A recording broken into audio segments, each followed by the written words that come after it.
الحمدللہ نحمدہ ونستعینہ ونستغفرہ ونؤمن بہ ونتوکل علیہ ونعوذ باللہ من شرور انفسنا ومن سیئات اعمالنا من یہدہ اللہ فلا مضل لہ ومن یضللہ فلا ہادی لہ ونشہد ان محمدا عبدہ ورسولہ اما بعد فاعوذ باللہ من الشیطان الرجیم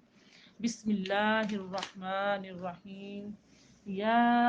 ایہا الذین آمنوا لا تتبعوا خطوات الشیطان ومن يتبع خطوات الشیطان فإنہ یأمر بالفحشاء والمنکر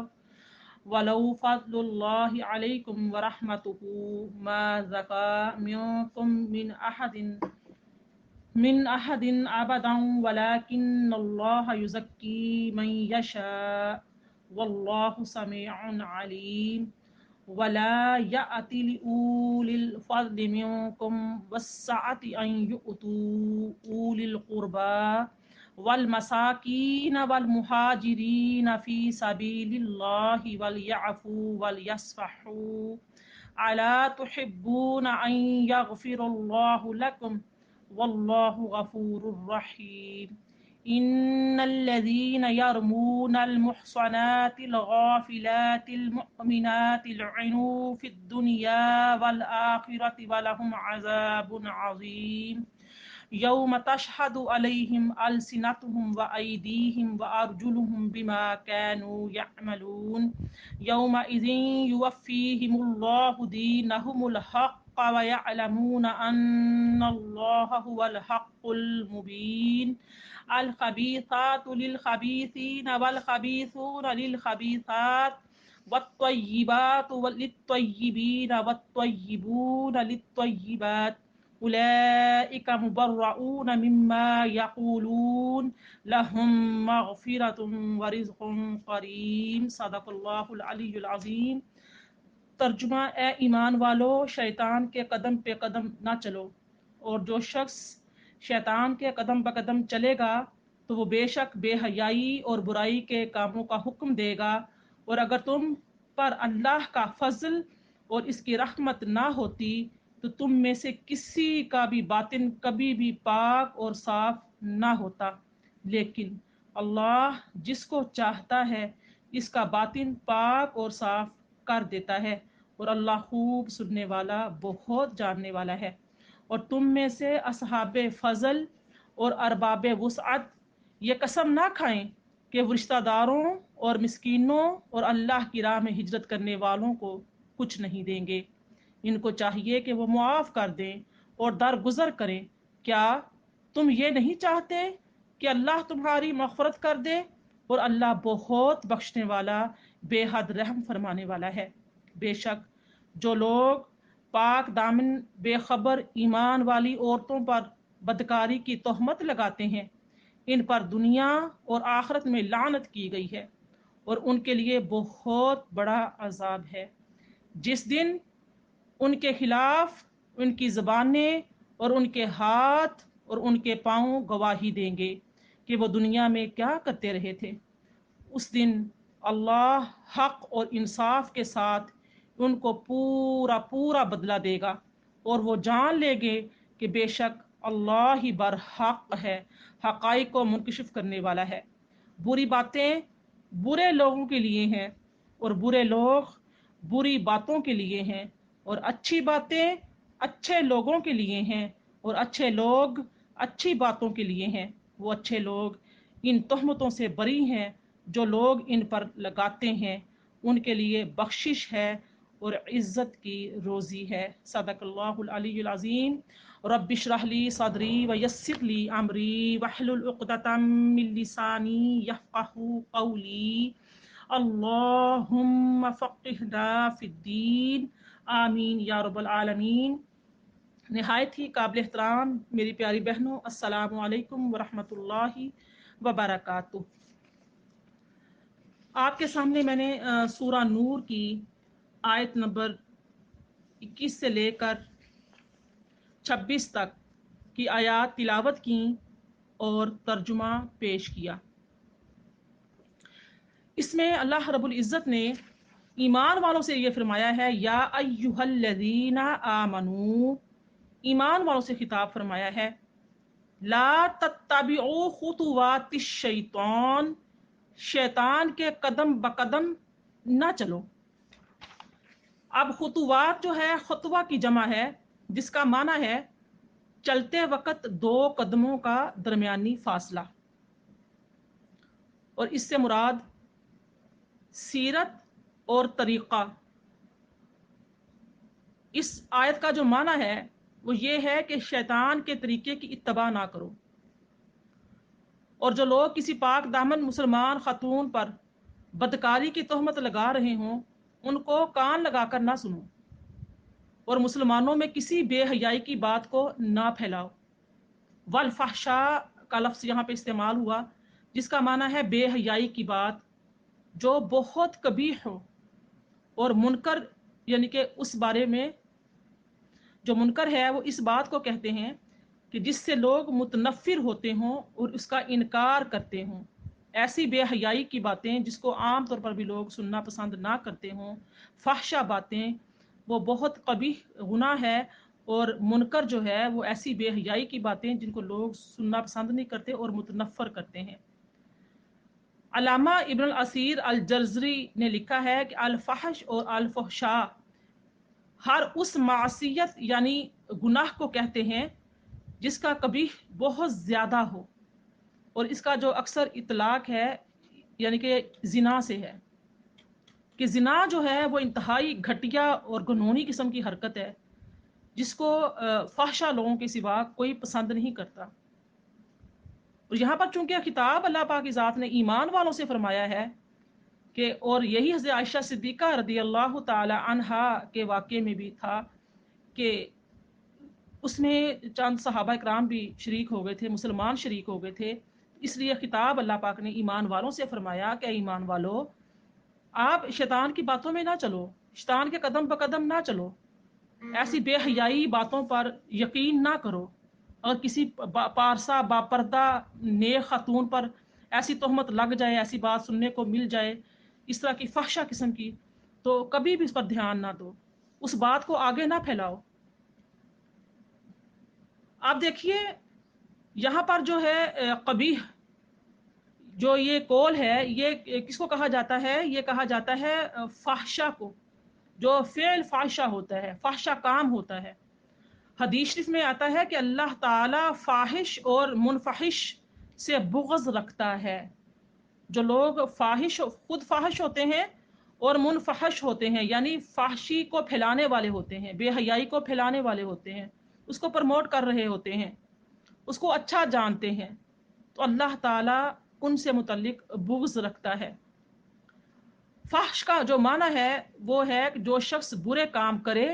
اور بری باتیں کرے، اور متفحش کا جو معنی ہے وہ ہے جو شخص تکلفاً اور قصداً برے کام اور بری باتیں کرے،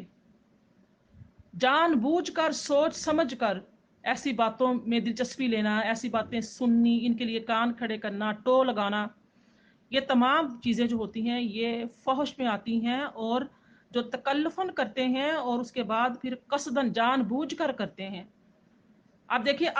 جو منکر ہے یہ المعروف کی ضد ہے، تو قرآن مجید میں اور احادیث میں منکر کا بکثرت ذکر ہے، اور یہ وہ کام اور یہ وہ فعل ہے جو شرعاً معیوب سمجھا جاتا ہے اور قبیح ہوتا ہے۔ جس کام کو شریعت نے مکروہ یا حرام قرار دیا ہو اس کو کہا جاتا ہے المنکر۔ اب دیکھیے اللہ تعالیٰ نے فرمایا کہ شیطان کے طریقے اور اس کے راستے سے دور رہنے کا حکم ہے تمہیں، اس سے دور رہو۔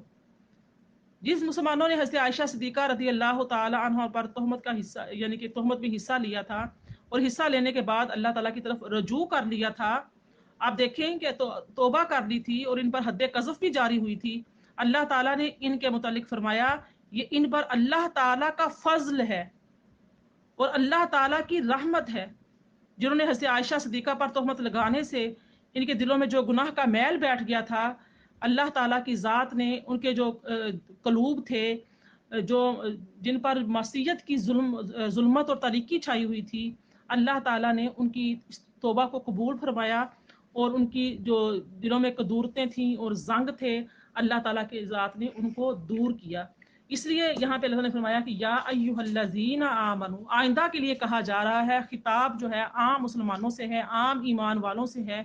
کہ اگر تم یوم آخرت پر ایمان رکھتے ہو، اللہ تعالیٰ کے سامنا ہونے کا یقین رکھتے ہو کہ اللہ تعالیٰ سے بروز قیامت سامنا ہوگا، تو پھر تم کیا کرو، بے حیائی والی باتوں میں نہ آؤ۔ اب دیکھو، شیطان تمہیں برائی کی نجاستوں میں آلودہ کرنے کے لیے اس طرح تلا بیٹھا ہے کہ اگر اللہ اپنے فضل و کرم سے تم کو نیک و بد کی تمیز نہ سمجھائے، یہ اللہ تعالیٰ کی رحمت ہوتی ہے کہ اللہ تعالیٰ کی ذات کسی کو نیکی کی ہدایت دے یا نیک لوگوں کی صحبتیں عطا کرے، تو یہ اللہ تعالیٰ کا فضل اور اس کا کرم اور اس کی رحمت ہوتی ہے۔ اس کے فضل، اس کے کرم، اس کی رحمت کو سمجھنا چاہیے۔ اور اگر اللہ تعالیٰ صرف اور صرف کیوں کہ تم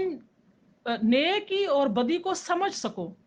تم گناہوں سے دور رہ سکو، اس لیے اللہ تعالیٰ کی ذات یعنی کہ اصلاح کی تعلیم اور توفیق سے نوازتا ہے۔ اور کوئی بھی شخص جس کو اللہ تعالیٰ پاک نہ کرے، یا اللہ تعالیٰ نے یہ جو سسٹم رکھا ہوا ہے توبہ کا، استغفار کا، اپنی بخشش اور مغفرت کا وعدہ فرمایا ہوا ہے،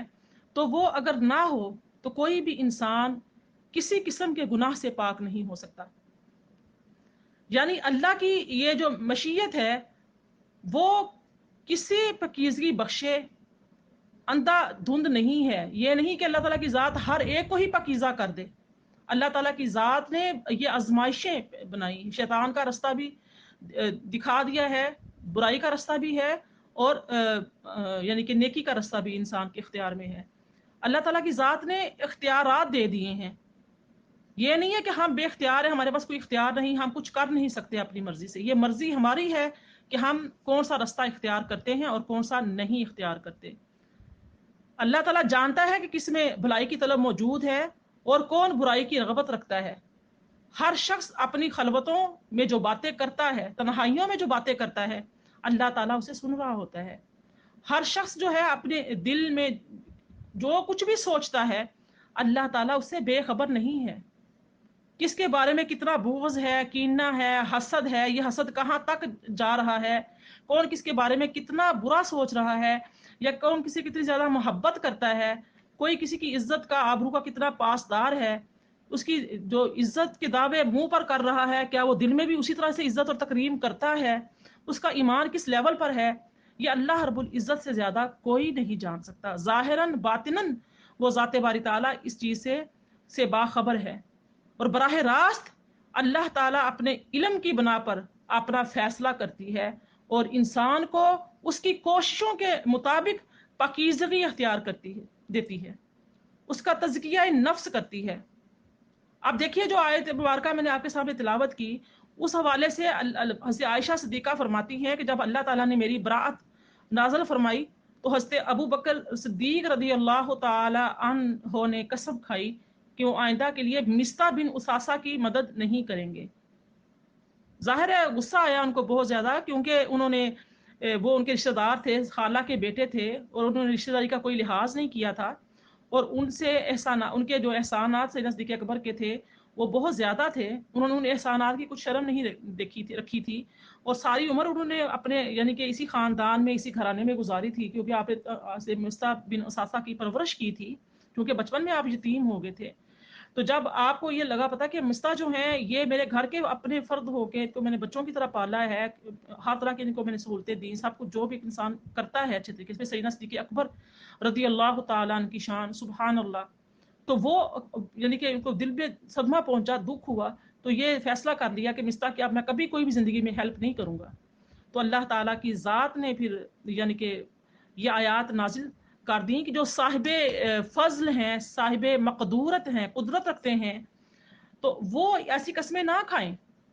وہ یہ قسمیں نہ کھائیں کہ یعنی کہ وہ کسی غریب کی مدد نہیں کریں گے، رشتہ دار کی مدد نہیں کریں گے، کسی مسکین کی، کسی مہاجر کی، کسی یعنی کہ اللہ تعالیٰ کی راہ میں ہجرت کرنے والے جو ہوتے ہیں، مسافر فی سبیل اللہ، ان کی مدد نہیں کریں گے۔ اللہ تعالیٰ فرماتا ہے کہ آپ انہیں معاف کر دیں، ان سے درگزر فرما دیں۔